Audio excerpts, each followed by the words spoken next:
Hello everyone and welcome back to another video from Apps Academy.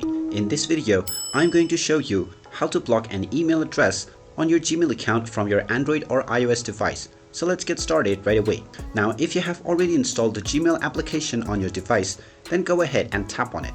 Once you open up the Gmail application, if you haven't logged into your account already, you will be asked to log in using your credentials.